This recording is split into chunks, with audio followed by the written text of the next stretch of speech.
الرحیم اللہ اعلم حیث یجعل رسالتہ صدق اللہ العلی العظیم. السلام علیکم. اللهم صل على محمد وآل محمد وعجل فرجهم محمد وآل محمد بلندر صلوات. اللهم صل على محمد وآل محمد. سورہ فاتحہ کی درخواست گئی ہے سید علی اکبر، سید مظفر حسین، سید منور حسین، زمان بیگم، سفینہ بطول. قرآن کریم کے ساتھ ساتھ یعنی اس فاتحہ کے ساتھ ساتھ 138 قرآن کریم 15 سپارے 40,000 درر ختم کیے گئے. ان سب کا حساب ان سب پر ہم کو دیا گیا. فاتحہ.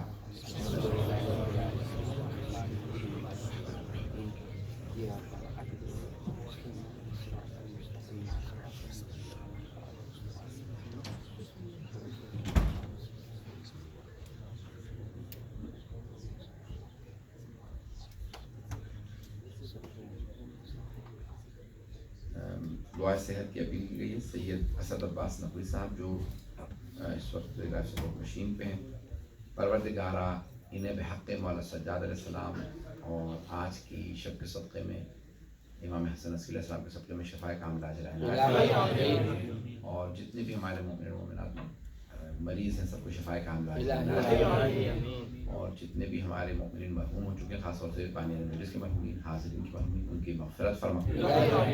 خاص طور سے جو پاکستان میں ہمارے بہت سے مومنین، خاص طور سے ذاکر اہل بیت مرحوم شہید نوید آشفیر، پروردگار ان کے درجات بلند فرما، اور دیگر جتنے بھی مومنین گزشتہ دنوں کے اندر اس دار فانی سے رخصت ہوئے ہیں کہیں پہ بھی دنیا میں، پروردگارہ انہیں شہداء کربلا کے ساتھ محشور فرما. علی محمد وعلی محمد صلی اللہ علیہ وسلم. اللهم صل على محمد وآل محمد وعجل. مجلس اردو ہی کی ہے. بسم اللہ. یہ سارے ثواب کی مجلس بھی ہے، اور کیونکہ یہ ایام عزا کی آخری مجلس شمار ہوتی ہے. بہت سے افراد اعتراض کرتے ہیں کہ وداع کا لفظ استعمال نہیں کرنا چاہیے. خود ماہ رمضان کے لیے بسم اللہ امام سجاد علیہ السلام کی دعا موجود ہے کہ آپ اس دعا کے ساتھ ماہ رمضان کو وداع کیا. تو جو کوئی بھی دن جا رہے ہوں انہیں وداع کیا جاتا ہے.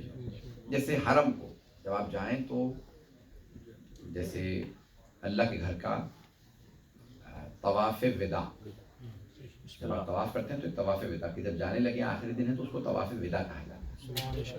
معصومین علیہ السلام کی زیارت کے لیے جائیں تو زیارت وداع، تو وداعی زیارت پڑھی جاتی ہے. تو جب انسان کسی بھی دن کو، کنی ایام کو وداع کرے تو اس کے احترام کو ملحوظ خاطر رکھتے ہوئے انہیں وداع کیا جاتا ہے. یہ نہیں ہے کہ ہم اہل بیت علیہ السلام کو وداع کر رہے ہیں کہ نہیں ہم نہیں، بلکہ یہ ان ایام کو جن سے ہم خاطر خواہ استفادہ نہ کر سکے، جیسے غم کا حق تھا وہ ہم نہ ادا کر سکے، جیسے پرسے کا حق تھا وہ ہم ادا نہ کر سکے. کبھی نہیں سوچنا چاہیے کہ ہم نے حق ادا کر دیا. جتنا بھی انسان گریہ کرے اس کے بعد کہے کہ میں نے حق ادا نہیں کیا. جتنا بھی ماتم کیا ہو کبھی یہ نہ کہے کہ میں نے حق ادا کر دیا، بلکہ کہے کہ پروردگارہ ہم حق ادا نہیں کر سکتے. تو یہ وداعی ایام، آج کی شب جو ہے وہ آخری شب ہے، شب شہادت امام حسن عسکری علیہ السلام، اور کل کی شب نمی کی شب ہے. تو بہرحال وہ سو کے ٹوٹنے کی شب ہے، اس لیے میں جو مطالب پیش کروں گا دونوں عنوان سے مسائل کو پیش کروں گا، وداعی کے بھی اور امام حسن عسکری علیہ السلام کے بھی. اور 8 ربیع الاول کو بنا بر روایت قافلہ بیویوں کا مدینے پہنچا تو اس کے بھی مسائل. مختصر سی زندگی نامہ پیش کرنا چاہتا ہوں امام حسن عسکری علیہ السلام. ایک صلوات پڑھ کر زحمت کریں.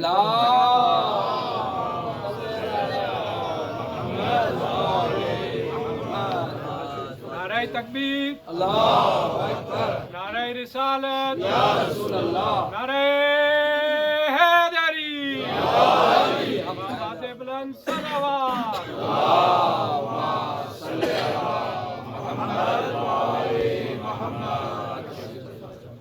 عزیزان گرامی، ائمہ جو اللہ نے بھیجے ہیں وہ اللہ کے برگزیدہ ہیں. میں نے جس آیت کی تلاوت کا شرف حاصل کیا، اللہ اعلم حیث یجعل رسالتہ، اللہ بہتر جانتا ہے کہ اسے اپنا پیغام کس کے ہاتھوں میں دینا ہے۔ بسم اللہ یہاں رسالت سے مراد رسول بنانا نہیں ہے، بلکہ رسالت سے مراد پیغام ہے۔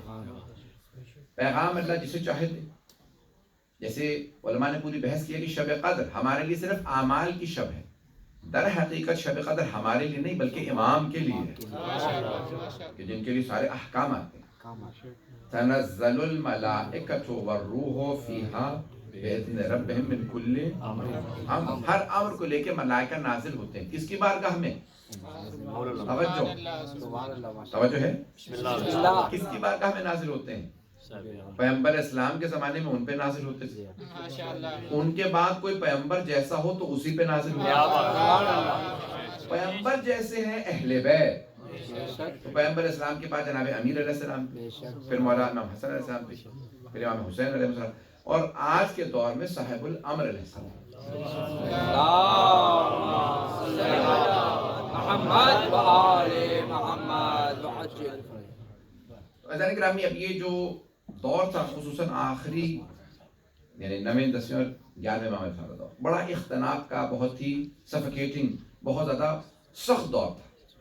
کیوں؟ کیونکہ تمام کے تمام بنی عباس کے ذہنوں میں ایک بات تھی کہ سرور کائنات کی حدیث ہے کہ میرے 12 وصی ہوں، چاہے وہ 12 کو نہ مانتے ہوں، لیکن سارے مسلمانوں کے درمیان میں احادیث موجود ہیں کہ 12 ہوں۔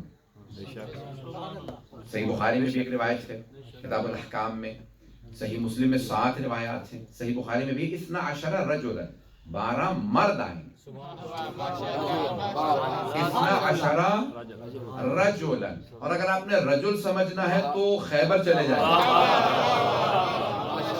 لَأَعْتِيَنَّ الرَّأْيَةَ غَدًا رَجُلًا كَرَّا، کل میں علم اس کو دوں گا جو مرد ہوگا۔ تو صحیح بخاری میں ہے کہ 12 مرد آئیں، 12 رجلا، 12 مرد۔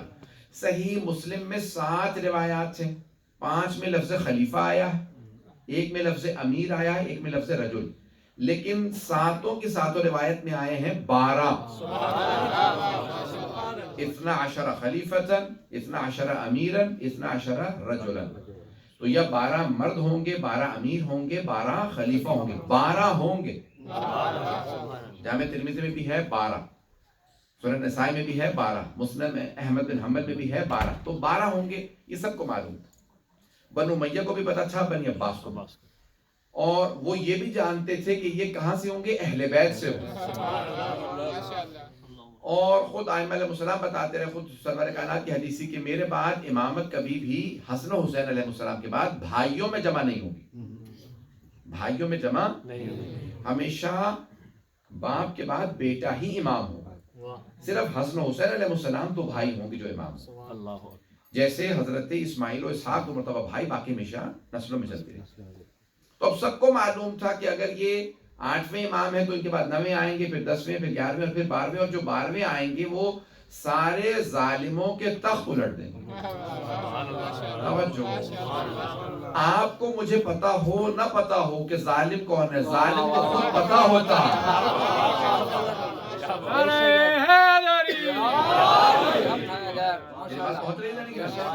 کئی مرتبہ وہ ظالم خود اظہار نہیں کرتے کہ میں ظالم ہوں، کئی مرتبہ ظالم ہی عادل بنا ہوا ہوتا ہے، برا ہی اچھا بنا ہوا ہوتا ہے، شر ہی اپنے آپ کو خیر سمجھا رہا ہوتا ہے، لیکن اسے اندر سے پتا ہوتا ہے کہ میں کون۔ 11ویں کی حدیث ہے، 10ویں اور 11ویں سے منسوب ہے تحف العقول کے اندر، کہ اگر تمہارے ہاتھ میں مٹی ہو اور ساری دنیا کہتی رہے سونا ہے سونا ہے، تمہیں خود تو پتا ہے نا مٹی ہے، تو لوگوں کے سونا کہنے پہ دھوکے میں کیوں آ رہے ہو؟ اور اگر تمہارے ہاتھ میں سونا ہے، ساری دنیا کہہ رہی ہے خاک ہے، مٹی ہے، تمہیں خود تو پتا ہے سونا ہے، دنیا کے کہنے پہ کیوں پریشان ہو رہے ہو؟ یہ بات پہنچ رہی ہے؟ تو گرامی، یہ سب ہر ظالم جانتا ہے کہ یہ میرے متعلق کہا گیا ہے، اب یہ بنی امیہ بنی عباس جانتے تھے کہ ہمیں کہا گیا، اب یہ بنی عباس کا دور تھا، تو یہ آخری جو خلفاء گزرے بنی عباس کے، ان سب کے ذہنوں میں یہ تھا کہ بھئی انہی کی نسل سے ہوگا۔ ایک اور بات پیش کر دوں، دیکھیں ساری امت ان کی بیعت کر رہی تھی، کر رہے تھے یہ لوگ، لیکن اہل بیت بیعت نہیں کرتے تھے، اور یہ زور دیتے کہ اہل بیت ہی ہماری بیعت کریں. بھئی جب ساری امت نے بیعت کر لی تو پھر اہل بیت پہ زور کیوں؟ اس کا مطلب ہے یہ خود بھی جانتے تھے امت بیعت کر لے ہماری لیجٹیمیسی ثابت نہیں ہوتی جب تک اہل بیت تائید نہ کریں.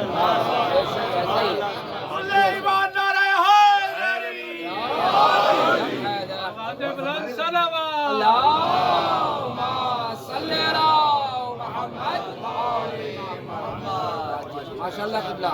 تو یہ سب جانتے تھے کہ ہم لیجٹیمیٹ نہیں ہیں, ہم جینوین نہیں ہیں, ہم صحیح نہیں ہیں, کیونکہ اہل بیت کی تائید نہیں. اور اہل بیت کی تائید نہ کرنا اس بات کی علامت تھا کہ ساری امت بھی پھر ایک شک میں آ جاتی تھی کہ بھئی یہ صحیح ہے بھی یا نہیں ہے, جب اہل بیت ان کو تائید نہیں کر رہا ہے. تو اب ان سب کا زور ہوتا تھا آپ ہماری بیعت کیجیے. تو اب خاص طور سے اب جو ادوار بتائے گئے ہیں, بعض مورخین نے, میری گفتگو اللہ کرے پہنچ رہی ہو, بعض مورخین نے 14 معصومین کے دور کو 3 حصوں میں تقسیم کیا. ایک پنجتن کا دور, پنجتن کا جو دور ہے اسے کہا جاتا ہے دور دفاع از ولایت, ولایت کے دفاع کا دور, the duration or the era of defense of wilayat. I hope everyone is understanding and grasping the gist of my material. So you can divide the duration of the 14 infallibles into 3 parts. The first part is of the 5 infallibles. Panjatan Pak ka daur. Defense of wilayat. وہ ہے ولایت کے دفاع کا دور. تھوڑی سی توجہ کریں. رسول خدا نے دعوت ذوالشیرہ سے اعلان کیا جو میرے مشن میں میرا ساتھ دے گا فہو آخی ووصی وخلیفتی ووزیر من بعدی, وہی میرا بھائی ہوگا, وہی میرا وصی ہوگا, وہی میرا وزیر ہوگا, وہی میرے بعد میرا خلیفہ ہوگا. سب کے ذہنوں میں دعوت ذوالشیرہ سے لے کے غدیر تک پیغمبر بار بار ایک ہی اعلان کرتے رہے میرے بعد علی ولی ہوں گے. ہر جگہ یہی اعلان کیا. اور غدیر میں بھی کہا من کنت مولا علی مولا, تو یعنی جس چیز کا میں مولا ہوں, جس چیز کا میں ولی ہوں, اس کے علی ولی. اگر کبھی کوئی سوال کرے کہ علی ولی اللہ پڑھتے کیوں ہو, تو کہ قرآن میں اور حدیث کے فرمان میں. نعرہ تکبیر, نعرہ رسالہ, نعرہ حیدری, یا علی یا علی یا علی مدد حیدر. وہ پیغمبر اسلام نے پوری زندگی ولایت کا دفاع کیا, بہت تیزی سے چلتے ہوئے. اس کے بعد جناب سیدہ کا دور آتا ہے, جو بی بی کا دور ہے وہ بھی ولایت کے دفاع کا دور. سارا مجمع نہیں ہے. بی بی فدق مانگنے نہیں گئی تھی, بی بی ولایت کا دفاع کرنے گئی. میری بات پہنچ رہی ہے. فدق کا معاملہ ہی نہیں تھا. اگر حسنین کا صدقہ مانگ لیتے بی بی عطا کر دیتی. معاملہ فدق کا نہیں تھا, معاملہ یہ تھا کہ بی بی ثابت کرنے گئی تھی ولایت کس کا حق ہے. ولایت جناب امیر المومنین کا حق ہے. اور جناب سیدہ نے بھی دفاع کس کا کیا, امام وقت کا. اور ان کے امام ہی ان کے شوہر تھے. اور لوگ کہتے ہیں کہ اپنے شوہر کا دفاع کیا, نہیں, شوہر کا دفاع نہیں کیا. It happened to be that her husband was her imam. لوگ ہیں ان کے مولا اور ان کے امام ان کے شوہر ہی تھے. جیسے جناب زینب کے بھائی جناب سید الشہداء ان کے امام بھی تھے, ان کے مولا بھی تھے. توجہ کیجئے گا, بہت سے لوگ پہنچ گئے ہیں. جناب زینب نے بھائی پہ بچوں کو قربان نہیں کیا, امام نے وقت پہ بچے قربان کیے. اگر بھائی پہ بچے قربان کیے ہوتے تو پھر ہمارے لیے اسوہ نہ ہوتی, ہمارے لیے رول ماڈل نہ ہوتی. پھر ہماری بیویاں کہہ سکتی تھی میں اپنے بچے قربان کیوں کروں, انہوں نے تو بھائی پہ بچے قربان کیے تھے. بی بی نے کہا نہیں, یہ بھائی بھی ہے لیکن امام پہ, یہ امام پہ بچے قربان کر رہی. قیامت تک آنے والی ہر شیعہ خاتون کہے گی جناب زینب سے افضل کوئی نہیں, ان کے بچوں سے افضل ہمارے بچے نہیں. جب انہوں نے اپنے بیٹے جناب سید الشہداء پہ دیے جو ان کے امام تھے, تو پھر ہمارے بچے بھی ہمارے امام پہ قربان. میری بات سارا مجمع ہے. تو اعلان گرامی جناب سیدہ نے بھی ولایت کا دفاع کیا. جناب امیر نے کیا کیا, جناب امیر نے بھی امامت کا دفاع کیا. یہ اور بات تھی کہ ولایت انہی کی تھی. لیکن انہوں نے اپنے لیے نہیں کیا، اللہ کی خاطر ولایت کا دفاع کیا۔ بات پہنچ رہی ہے؟ ماشاءاللہ۔ دیکھیں میرے پہ آپ شک کر سکتے ہیں کہ مولانا اگر کوئی شے میری ہے اور میں اس کا دفاع کروں تو آپ شک کر سکتے ہیں کہ کیا پتا یہ اللہ کی خاطر کر رہے ہوں، کیا پتا اپنے لیے۔ سارے من میں کی توجہ، میں کسی چیز کا دفاع کروں کہ مثال کے طور پہ یہ شے میری، تو آپ شک کر سکتے ہیں کہ اپنے لیے کر رہے ہیں یا اللہ کی خاطر، کیونکہ میں معصوم نہیں ہوں۔ میں معصوم نہیں ہوں، میرا نفس بھی شامل ہو سکتا ہے، لیکن مولا علی پہ شک کی گنجائش نہیں ہے، وہ معصوم ہے۔ اگر وہ اپنی ولایت کا دفاع کریں تو اپنے لیے نہیں کر رہے، اللہ کی خاطر کر رہے ہیں۔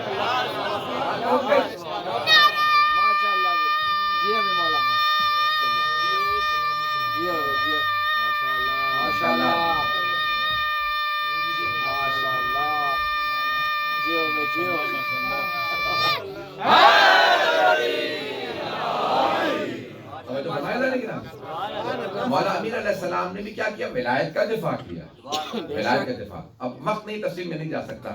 بیعت نہ کرنا ولایت کا دفاع، جنگ پہ جانا ولایت کا دفاع، مشورہ دینا ولایت کا دفاع۔ تم مانو نہ مانو، کیونکہ میں ولی ہوں، میں مولا ہوں، جب اسلام پہ وقت آئے گا تو میں مشورہ دوں گا۔ یہ مشورہ تمہیں نہیں دے رہا، یہ مشورہ ولایت کا منصب ہے۔ بات پہنچ رہی ہے ادانی گرامی؟ اب امام حسن مجتبیٰ کی صلح ہو یا کوئی بھی مسئلہ ہو، وہ ولایت کا دفاع ہے۔ مولا حسین کا واقعہ کربلا اور یہ پورا کا پورا مارکہ کربلا ولایت کا دفاع ہے۔ بس ایک جملے میں آگے بڑھ جاؤں گا۔ مولا حسین نے کیا فرمایا؟ مثلی لا یبایع مثلا، مجھ جیسا اس جیسے کی بیعت نہیں کر سکتا۔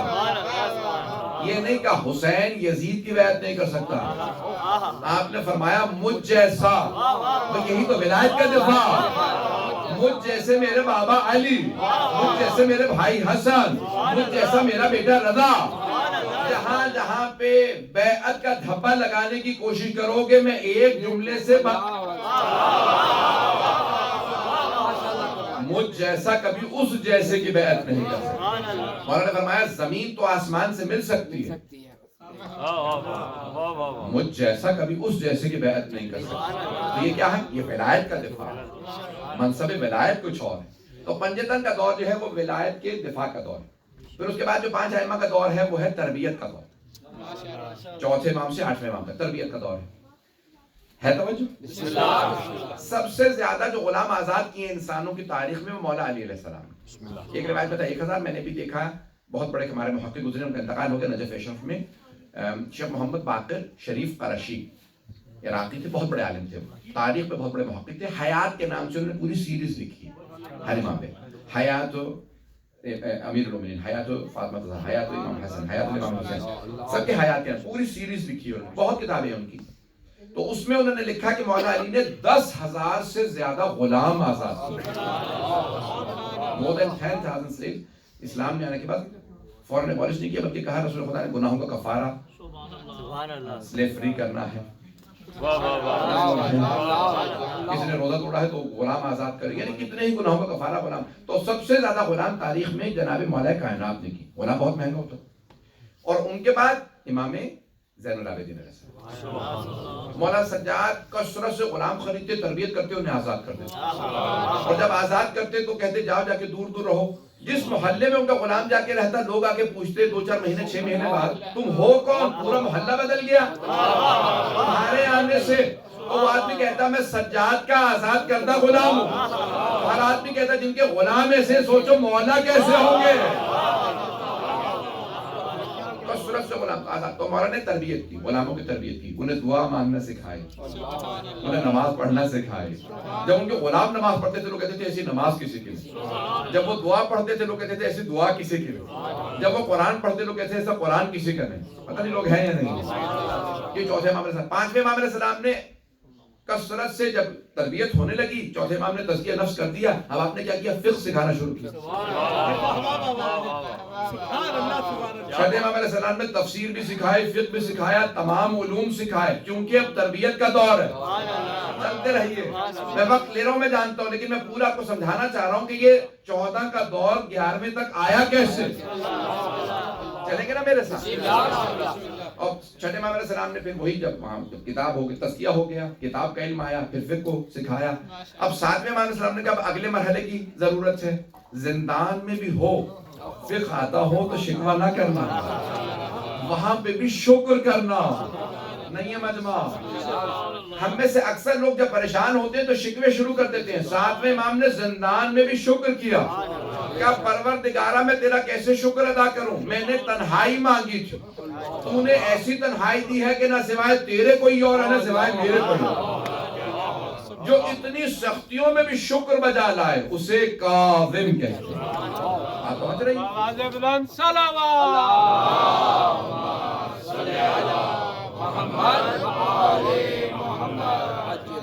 جو فرمانے جائیں گے میں وقت نہیں تفصیل کا، تو اب 8ویں امام صاحب کا دور، یہ 5 چوتھے امام، 5ویں، چھٹے امام، 7ویں امام، 8ویں امام، ان کا دور تربیت کا دور۔ 8ویں امام نے کیا کیا؟ امام نے مناظرے کی اور تمام کے تمام دیگر ادیان کے اندر بھی دین کو پہنچایا، یہودیوں میں، عیسائیوں میں، زرتشتوں میں، ہندوؤں میں، ہربز میں، ستارہ پرستوں میں، سب جگہ منوایا کہ حجت خدا کسے کہا جاتا ہے، جیسے ہی سوال آئے ویسے ہی جواب آئے۔ فیضان گرامی، اب یہ 8ویں امام کا، اب آیا آخری دور، جو پہلے پنجتن کا دور، پھر یہ 5، یہ ہو گیا 10، اور پھر 4 کا دور۔ انہوں نے کیا کیا؟ اب انہوں نے غیبت کے لیے تیار کرنا۔ اب کیا ہونے والا ہے؟ امام غیبت میں جانے والے، تو اب غیبت کے لیے تیار کرنا بہت ضروری تھا، مینٹلی طور پہ پریپیئر کرنا، سائیکولوجیکلی، پتہ نہیں مجمع ہے کیا؟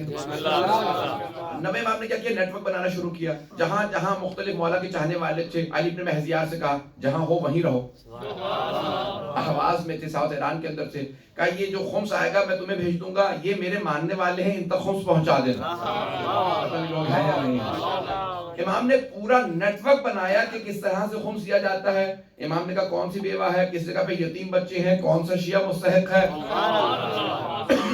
تو امام علیہ السلام نے سہم امام، سہم سادات کے مصرف کا طریقہ سمجھا، اس کو کیسے خرچ کیا جائے گا، پورا نیٹ ورک بنایا۔ وکلا کے ڈالے تھے، 25 برس کے تھے، امام کو شہید کر دی 9ویں امام علیہ السلام، اور امام سے ہیں 400 اصول اربع میں 400 اصول جو امام 9ویں امام علیہ السلام نے پہنچائے۔ تو امام نے غیبت کے لیے تیار کیا۔ 10ویں امام علیہ السلام اور 11ویں امام دونوں ساتھ ساتھ زیادہ تر زندگی گزاری ہے اور زیادہ تر ایگزائل میں رہے۔ توجہ ہے مجمع کی؟ تو ایگزائل میں یعنی جلا وطنی، یعنی وطن سے دور، مدینے سے ان کو لے جایا گیا، اور کہاں رکھا گیا؟ ان کو رکھا گیا سامرہ۔ ایک شہر بنایا تھا بنی عباس نے دجلہ کے ساتھ ساتھ۔ عراق جو ہے وہ واٹر میں، پانی میں بہت رچ، 2 بڑے دریا ہیں وہاں پہ، دجلہ اور فرات۔ تو دجلہ جو ہے وہ سامرہ کے ساتھ تھا، وہاں پہ انہوں نے پورا شہر بسایا۔ عام طور سے پرانے زمانے میں، کیونکہ پانی کا یہ ایسے جیسے آج سلسلہ ہے ایسا نہیں تھا، پانی جو ہے بہت ڈیفیکلٹ ہوتا تھا لانا، پائپنگ جو ہے نہیں ہوتی تھی، لوگ دریاؤں کے پاس پاس شہر بساتے تھے، جیسے یہ پورا انڈس جو پاکستان میں دریا سندھ کے ساتھ ساتھ سارے شہر بنے۔ پتہ نہیں لوگ ہیں یا نہیں؟ یہاں پہ زیادہ تر ینگ لوگ بیٹھے اور میں باتیں کر رہا ہوں ان ملکوں کی، تو وہ سمجھ نہیں سکتے۔ جیسے یہاں پہ محمد وآل محمد صلی اللہ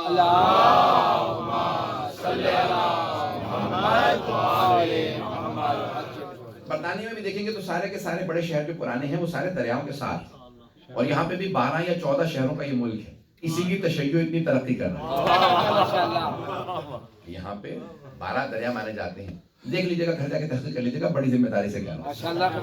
تو عزیزان گرامی، یہ سارا ایک وہ پرانا نیٹ ورک تھا، سندھ جیسے دریا سندھ ہے، جیسے ہندوستان کا گنگا ہے، یہ مختلف جگہوں پہ دریاؤں کے ساتھ ساتھ آبادی بن گئی۔ تو انہوں نے ایک شہر بسایا، بنی عباس نے نام رکھا سرہ مرہ، جس نے دیکھا اسے سرور ہوا، it pleased whoever saw it۔ سرہ مرہ، وہ اسی طرح رکھا گیا سامرہ۔ وہاں پہ ائمہ علیہ السلام کو بلایا، رکھا، کیا کرتے تھے؟ جاسوسی، ان کا نیٹ ورک پکڑے، کون کون شیعہ ہے۔ اب 10ویں امام علیہ السلام کا 11ویں امام کا ایک ملتا ہے کہ آپ نے بغداد میں کسی کو خط لکھا، کہا بھی جاؤ یہ فلاں آدمی کو خط دے دو، آپ نے کسی شیعہ سے کہا، خط نہیں بلکہ اس کو کہا کہ تم یہ عصا ہے، سٹک ہے، جا کے دے دو۔ اس نے وہ سٹک لی، لے جانے لگا۔ پرانے زمانے میں اگر آپ پرانے بغداد میں جائیں گے، لاہور کا کوئی اگر ہو تو دیکھا موچے دروازے کی گلیاں بہت تنگ گلیاں، یہ جیسے کراچی کا کھارا در، جیسے پرانا ملتان، جیسے پرانا پنڈی، تنگ گلیاں، پرانے زمانے میں کاریں نہیں ہوتی تھی، تو اب وہ تنگ گلیاں بغداد کی، سامنے سے ایک آدمی جو ہے وہ اپنے گدھے کے ساتھ آ رہا تھا، ادھر سے یہ جا رہے ہیں، مومن صاحب کسی کو خط دینے کے لیے، تو آپس میں لڑائی ہو گئی، انہوں نے کہا بھائی تم پیچھے جاؤ، راستہ نہیں ہے یہاں سے، جو گدھے کو لے کے جانا، انہوں نے کہا تم پیچھے جاؤ، زیادہ بحث بڑھ گئی تو انہوں نے کوئی کہیں بدتمیزی کی، کوئی گالی بکتی کہیں، تو مومن نے جو ہاتھ میں عصا تھا امام معصوم علیہ السلام کا، وہ کہیں اس کو مارا، وہ عصا ٹوٹ گیا، عصا ٹوٹا تو اس میں سے خط نکلا، وہ فوراً جمع کر کے فوراً واپس آیا، کہا مولا آپ نے مجھے عصا دیا تھا، اس میں سے خط نکلا، مولا نے کہا تمہیں دیا اس لیے تھا کہ تم جا کے خط پہنچا دو، نہ تمہیں پتا چلے کہ اس کے اندر خط ہے، نہ اس مومن کو نقصان ہو، نہ تمہیں، جب ہمارے ساتھ اٹھا بیٹھا کرو تو لڑائی جھگڑے بند کر دیا کرو۔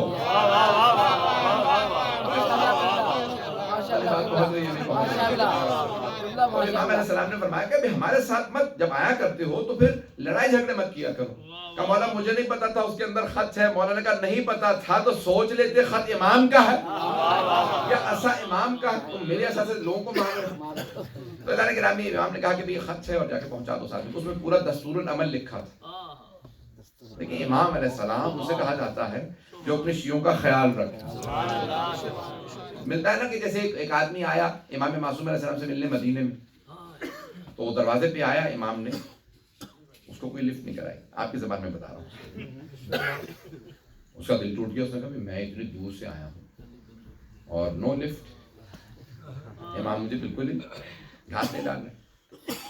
اسے اندازہ نہیں تھا کہ امام کے گھر جاسوس بیٹھے، جس کو بھی امام توجہ سے ملیں گے اسی کی مخبری ہو جائے گی، اسی کی رپورٹنگ شروع ہو جائے گی۔ تو امام نے اس کو اگنور کیا، بار بار یہ وہ کرتے کرتے اپنے خادم سے کہا وہ آدمی 2-3 دن سے آ رہا ہے مسلسل، میں اسے اگنور کر رہا ہوں تاکہ وہ پکڑا نہ جائے، اس سے کہو کہ ایک سبزی فروش کا لباس پہن کے گھر کے باہر آ جائے، میں سبزیاں لینے جاؤں گا، اس کے ہر سوال کا جواب دوں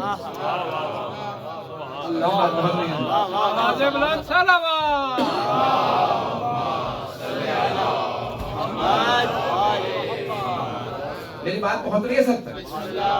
اب وہ امام کے پاس جب پہنچا، امام نے ہر سوال کا جواب دیا، کہا مولا میں نے تو سوال کیے ہی نہیں، آپ کو جواب کیسے معلوم؟ امام نے کہا اگر تیرے سوال سن کے ہی جواب دینا تو امام کیسا، حجت خدا کیسا؟ اللہ نے کہا آج بھی ایک حدیث پڑھنا چاہ رہا تھا یہاں پہ، جو امام حسن عسکری علیہ السلام،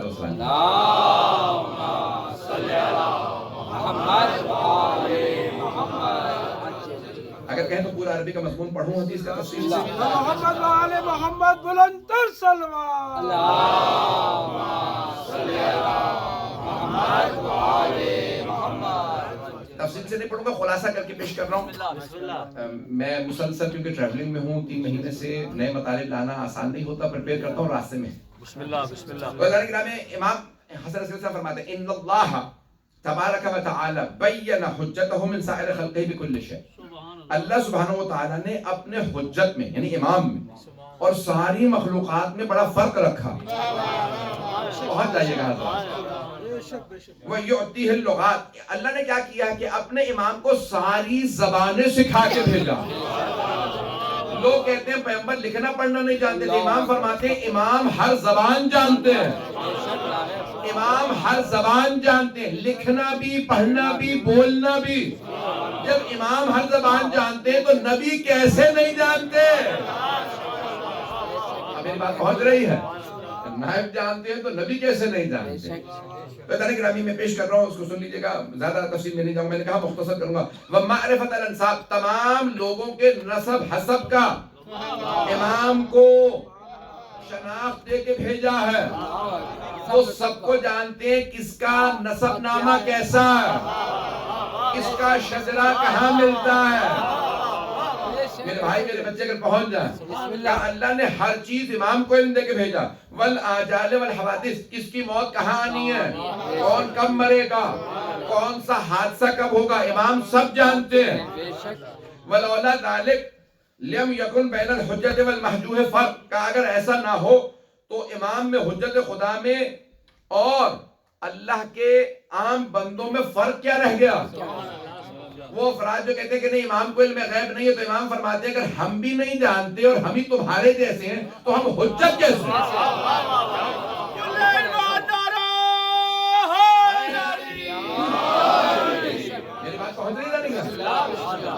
اگر امام میں ہمیں فرق ہی نہ ہو تو پھر وہ امام کیوں ہیں؟ عزیزان گرامی وہ امام اس لیے کہ وہ ہم جیسے نہیں ہیں، اور وہ ہم پہ حجت ہی تب ہے جب ان کا علم بہت بالا تھا، کچھ نہیں، توجہ، کچھ زیادہ ہو تو 2-3 قدم اوپر،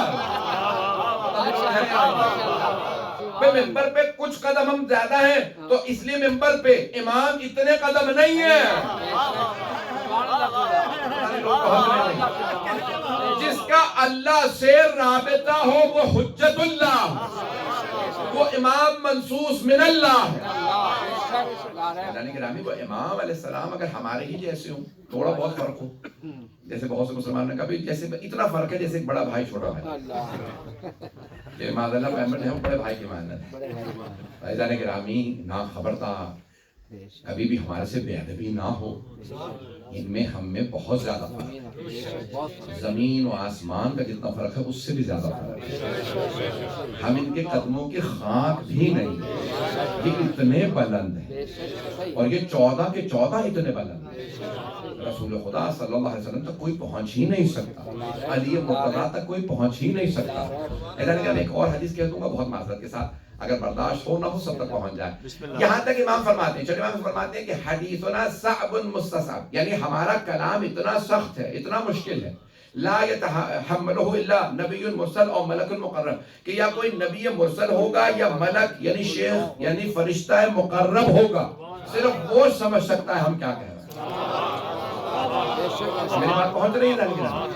ہمارے بہت سے لوگ کہتے ہیں یہ تو حدیث مجھے سمجھ ہی نہیں آئی، میں نہیں مانتا۔ سمجھ نہیں آئی مانتا ہوں، یہ نہیں کہ سمجھ نہیں آ رہی تو نہیں مانتا، جو چیز سمجھ نہ آئے انکار نہ کریں، نہیں تو یہ امام کے انکار کرنے کے برابر ہے۔ میری بات پہنچ رہی ہے لیکن تو یہ انکار نہیں کرنا چاہیے، مجھے سمجھ نہیں آئی میں نہیں مانتا، نہیں، سمجھ نہیں آئی وہی بہتر جانتے ہیں مفہوم سے۔ عزیزان گرامی کا رتبہ بہت بلند ہے۔ آئے ذرا تھوڑی سی وضاحت اور کر دوں گا۔ تو اب 11ویں امام کا دور بڑا سخت دور تھا، معتمد عباسی کا نام سنا ہوگا جس نے زہر دیا، متوکل عباسی، بدترین جو کہہ لیں کہ دشمن اور حاکم گزرا، کہتے ہیں یزید کے بعد سب سے زیادہ جو ظلم کیا ہے اہل بیت علیہ السلام پہ وہ متوکل عباسی۔ سنیں کہ میں سارا تھوڑا پیش کروں گا 5 سے 10 منٹ۔ اب یہ 10ویں امام 11ویں امام کا دور ہے، اور دونوں کو کہا جاتا ہے عسکرین۔ جب آپ جائیں گے تو کہتے ہیں عسکرین، 2 عسکری، فوجی یا فوج والے۔ عسکر کہتے ہیں فوج کو، عسکر فوج، عسکری یعنی فوجی، اور بعض جگہ عسکری یعنی عسکر والا، فوج والا۔ فوج والا کیوں کہا گیا؟ تو واقعہ مشہور ہے کہ متوکل عباسی جس نے امام علیہ السلام کو ایک مرتبہ کہا کہ بھی 10ویں اور 11ویں امام کو میرے ساتھ بھیجو، تو زیادہ تر جو دور گزرا ہے 20 سال جو دور گزرا، 22 سال 10 یعنی 11ویں امام کا اپنے بابا کے ساتھ گزرا، واقعہ ذہنوں میں آ گیا۔ تو اس نے بہت بڑی فوج بنائی تھی، جگہ ابھی بھی آپ جائیں گے نا سامرا تو سارے قلعے دھس گئے، آپ کو تلاش کرنے پڑتے ہیں، میں نے خود دیکھے قلعے ہیں، دیواریں ہیں، زمین میں چلی گئی، کچھ ہیں مینارے کھڑے، تو اس نے کہا بھی یہ بنایا اس پہ ساری فوج سے کہو چلے جائیں اور لوہے کے اپنے ہاتھوں میں گولز لے لیں، سفیر جو ہوتے تھے جیولنز وغیرہ ہاتھوں میں لے، لوہے کے جب آپ پتھر پہ لوہا مارتے ہیں تو آواز آتا ہے، شور آتا ہے، کا زور زور سے مارے، اور جب فوجی جب مارتا ہے تو میں ایک آدمی مجھ جیسا کمزور آدمی اور ایک آدمی جو فوجی بہت آتا ہے، باہر میں اتنا بھی کمزور نہیں، بہت سے لوگ لٹرلی لے لیتے، تو بہرحال ایک آدمی جو ہے وہ فوجی جب زور سے اسلحہ مارتا ہے اس کی آواز بہت زیادہ ہوتی ہے، اور اگر پوری فوج پورا لشکر ہزاروں کا اور وہ پہاڑ پہ پتھر کے اوپر راکس کے اوپر لوہے کے گرز مارے تو شور بہت زیادہ ہوتا ہے۔ تو متوکل نے کہا ذرا میری فوج سے کہو یہ جو افریقی ہیں، ترک ہیں، عرب ہیں، سب کو یہ اس پورے پہاڑ پہ چڑھ جائیں اور میں دونوں کو لے کے آؤں گا، ذرا روپ میں آ جائیں۔ سبحان اللہ، لوگ ہیں بڑے بڑے لوگوں نے کوشش کی آل محمد کو روپ میں لے کے، لیکن قدرت کو ضد ہے کہ حق جھکنے نہ پائے۔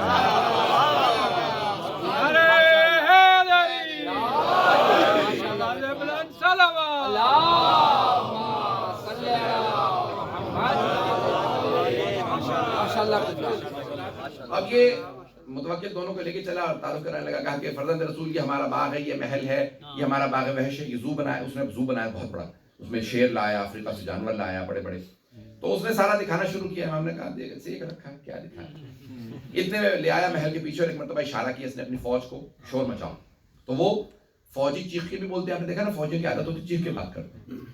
آپ نے تو فوج دیکھی نہیں, بس میں نے دیکھی. تھوڑا ہاں ہو کرے پتہ چلے. آپ نے کہا فوجی چیخ کے بات کرتے ہیں, ان کی ٹریننگ ہوتی ہے. میں 2 دن کی ٹریننگ کے لیے گیا تھا, میں یہیں پہ جب اسکول میں ہوتے تھے, تو وہ چیخ کے بات کرتے ہیں, تمیز سے بات نہیں کرتے. ان کی زبان بھی اچھی نہیں ہوتی ہے, میں کیا تو ہر بات پہ کہیں گے کہ یعنی لائن میں کھڑا ہونے کا تو اس میں بھی چیخ کے کہیں گے بہت زیادہ. ہر بات پہ چیختے ہیں فوجی کی عادت ہوتی ہے. تو اب وہ بارہ چیخ کے بات کرنے لگے اور لوہے کے اپنے اپنے گرز زمین پہ مارنے لگے. متوکل نے ایک مرتبہ دونوں ائمہ کو دیکھا اور امام علی نقی امام حسن عسکری سے کہا کہ یہ میری فوج. امام کو روب میں لینے کے لیے کہا یہ میری فوج. تو امام علی نقی علیہ السلام نے ایک مرتبہ متوکل کو دیکھا, فوج کو دیکھا, پھر امام حسن عسکری علیہ السلام کو دیکھا جو اس وقت 14 برس کے. کہا بیٹا ذرا اپنی فوج بھی دکھا دو.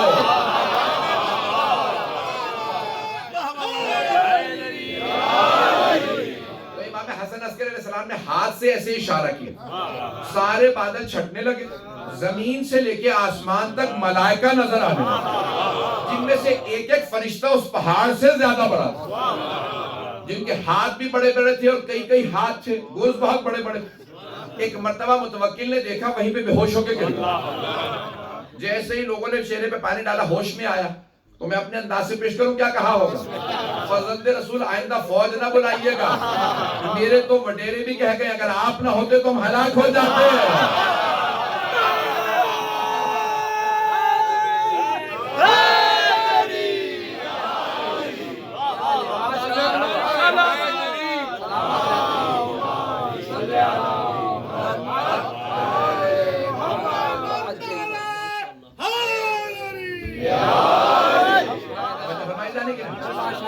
اسی لیے امام حسن عسکری علیہ السلام کو کہا جاتا ہے عسکری, فوج والا, کہ وہ سارے فرشتے چیخ چیخ کے کہتے تھے فرزند رسول کیا حکم ہے, کسے مارنا, اگر کہیں تو متوکل کو اٹھا کے لے جائے. وہیں پہ ہوش ہو کے گر گیا. عزیزان گرامی, یہ فرشتوں نے مولا کے آواز پہ لبیک کہا, اس لیے کہا جاتا ہے عسکری, فوج والے. تو فوج والا یعنی امام حسن عسکری علیہ السلام 14 برس کے تھے کہ امام علیہ السلام کا, تو اس لیے باہر کا امام ائمہ علیہ السلام کو زندان میں رکھا گیا. جاسوس کے کس کس سے ملتے ہیں. عزیزان گرامی, یہ جتنے بھی ظالم بادشاہ تھے وہ ائمہ علیہ السلام کو اپنے روب میں نہیں لا پاتے. مجھے ایک صرف واقعہ پیش کرنا جو آپ نے شاید سن رکھا ہو کہ امام علیہ السلام کے دور میں بغداد میں اسحاق کندی نامی ایک بہت بڑا رائٹر تھا جس نے ایک باقاعدہ کتاب لکھنا شروع کی, التناقض فی القرآن کے نام, کنٹرڈکشن ان دی ہول قرآن, اور یعنی قرآن میں کنٹرڈکشن. 20 سال وہ کتاب لکھتا رہا, کسی کو دکھا نہیں رہا تھا. اچھا بعض کا کتاب لکھتا انسان بعد میں ہی شہرت زیادہ ہو جاتی ہے, پروپیگنڈا اتنا زیادہ ہوتا ہے شور کہ ایک آدمی کتاب لکھ رہا ہے, پتہ نہیں کیا لکھ رہا ہے, پھر آدمی ہو بھی قابل, اور اس کا نام ہے کہ پورے بغداد میں بات پھیل گئی کہ کوئی آدمی ہے اسحاق کندی نامی, وہ کتاب لکھ رہا ہے. تو ایک آدمی امام کا شیعہ نوجوان تھا, امام حسن علیہ السلام کے پاس آیا, کہ مولا آپ نے نام سن رکھا ہے اسحاق کندی, وہ کتاب لکھ. مولا نے کہا کہ مولا اس کا جواب آپ لکھیں. مولا نے کہا نہیں تم جواب دو. کم مولا میں کہاں سے جواب دوں گا, اپنا تو پتہ ہی ہوتا. تو میں تو کچھ نہیں. امام نے کہا تم ہمارے ساتھ ہو, ہم تمہیں سکھائیں گے. ہمارے ساتھ رہو, ہم تمہیں سکھائیں گے. کہا کہ مولا فرمائیے کیا. امام نے کہا بس اس سے ایک دن یہ سوال کر لینا, اس سے قریب ہو جاؤ, اس کے سارے کام کرو, کتاب برتن دھو, سب اس کی کتاب وغیرہ لکھنے میں مدد کرو, جو وہ کہے کرو, اس سے قریب ہو جاؤ. جو تم پہ اعتماد کرنے لگے, جب اعتماد ہو جائے, ٹرسٹ بحال ہو جائے, تو اس سے ایک دن سوال کرنا کہ اے استاد جو آپ کتاب لکھ رہے ہیں, بس یہ بتائیے کہ آپ نے آیا یہ صحیح سمجھا ہے جو قرآن کہنا چاہ رہا ہے. بھائی کنٹرڈکشن تو تبھی ثابت ہوگا نا, مجھے یہ آیت بھی سمجھ آئی ہو, یہ بھی جب سمجھ ہی نہیں آئی تو میں کنٹرڈکشن کیسے ثابت کروں. آپ کو سمجھ میں بھی آیا کہ اللہ نے قرآن میں کیا کہا. اچھا اس بیچارے کو سوال سمجھ میں نہیں آیا, کہ بس مولا یہی. مولا نے کہا کہ اتنا سا سوال ہے. مولا نے کہا کہ یہ یعنی اس کی پوری کتاب کا جواب ہے. مولا نے کہا اس میں پوری کتاب کا جواب. یا تو کب سوال کروں, جب وہ تجھ پہ بھروسہ کرنے لگے, تو تو اس سے سوال کرنا کہ ہاں یہ میرا مخلص ہے, سنسیئر ہے, یہ مجھے جو سوال کر رہا ہے یہ سنسیئرلی سوال کر رہا ہے, تو قریب ہو جائے کہ سوال کر لے. کبھی مولا کیا ہوگا کہ تو نہیں سمجھ سکتا, وہ سمجھ جائے. اب یہ بغداد پہنچ جائے, اس کے گھر پہنچ جائے گا, میں آپ سے پڑھنے کے لیے آیا ہوں, سیکھنا چاہتا ہوں. کہ ٹھیک ہے آ جایا کرو, صبح میں پڑھاتا ہوں, آ جایا کرو. صبح پڑھاتا تھا, 10 میں جا کے بیٹھنے لگا. پھر کبھی کچھ کھانے کو چاہیے, میں بازار سے لا دوں, کہا یہ لا دو. روٹی لا, ہاں لا دی. اگر کہیں گھر کی صفائی کر دوں کر دیں چلا جاتا, پھر آ جاتا ہاں کوئی کچھ کام کرنا, ہاں اب بوڑھا آدمی تھا وہ کہا بھائی مجھے خادم بھی مل گیا جو پڑھتا بھی ہے سارے کام بھی کرتا ہے. 2 4 6 مہینے گزرے, یہ بہت زیادہ قریب ہو گیا, اس پہ ٹرسٹ کرنے لگا. کہا استاد, ایک دن بیٹھا وہ کتاب ہی لکھ رہا تھا, استاد ایک سوال میرے ذہن میں آیا. اب وہ جان تو گیا تھا کہ اتنی اس کی صلاحیت, اس کی سمجھداری کتنی بڑی ہے. تو لکھتے لکھتے کہیں گے کیا سوال ہے؟ کہا یہ جو آپ کتاب لکھ رہے ہیں تناقض فی القرآن, قرآن میں کنٹرڈکشن ہے, آپ آیتوں کو ویسا ہی سمجھیں جیسا اللہ نے نازل کیا.